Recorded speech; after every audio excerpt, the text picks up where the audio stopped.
لأنه أذاكي وضايقك ووجعك وكسر قلبك وكسر خاطرك. أنا حبيته يا رضوى، بقالنا 2 مع بعض، قبلت بكل حاجة واستحملت حاجات كتير علشان نكمل، علشان بحبه. بس عارفة اكتشفت ايه؟ فرح آخر الشهر خطب وانا معايا رضوى. انا قلبي مكسور قوي.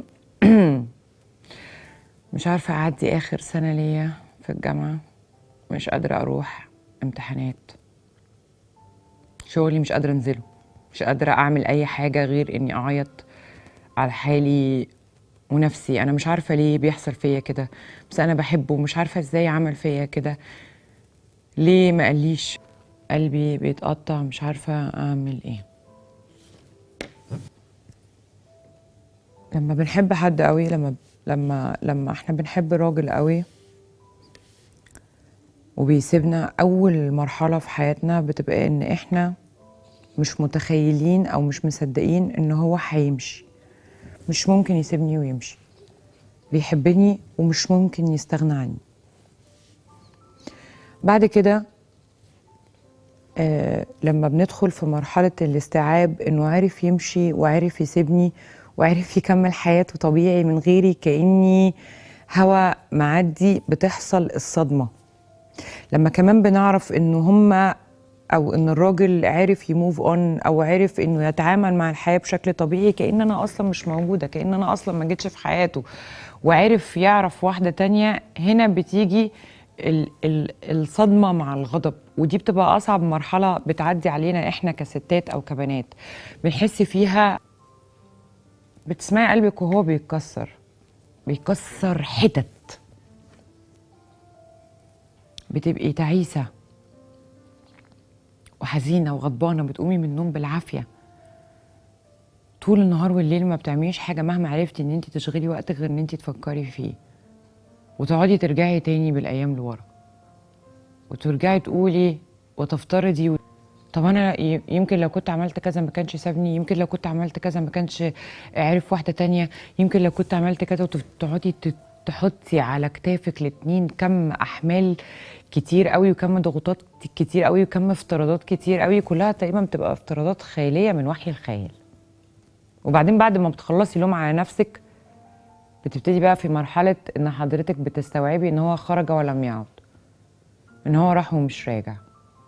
فهنا حبل التمني عندك بيتقطع، فهنا بتبقي من منتهى الحب لمنتهى الكره، بتكرهيه لأنه أذاكي وضايقك ووجعك وكسر قلبك وكسر خاطرك، إلا كسر الخواطر كمان، ومرمط لك حياتك. وبعدين بعد شوية وقت، واسأليني أنا بقى، لا أبيض ولا أسود، لا هيبقى فارق معاكي قربه ولا فارق معاكي بعده، هتحمدي ربنا سبحانه وتعالى ان خلاكي تسيبيه. بداية كلامك معايا بتقولي لي ليه ربنا ما بيعوضنيش. دي القصة دي احلى دليل على احلى عوض. عارفة ليه؟ عشان ربنا سبحانه وتعالى وهو ماشي اداكي السبب اللي يخليكي تشوفيه على حقيقته، انه بني ادم مش كويس، انه بني ادم مخادع، انه راجل مش محترم، انه راجل ما عندوش كلمه، انه راجل خاين. انت كنت عايزه تتجوزي راجل بالصفات دي؟ كنت عايزه تتجوزي راجل بالطباع دي؟ كنت عايزه تتجوزي راجل بالنداله دي؟ ده ندل، ده بيشغلك ويتكلم معاكي وهو بيتجوز. ده احلى عوض، انه هو ماشي ربنا ورهولك على حقيقته قدامك. فكل ما هيجي على بالك، كل ما هتشتاقي، كل ما هتحني، كل ما هتسمعي صوت قلبك وهو بيتدغدغ، هتفتكري هو قد ايه مخادع وقد ايه ندل. والله لا هيعوض لانه الكريم، لانه الجبار. قولي يا رب الحمد لله يا رب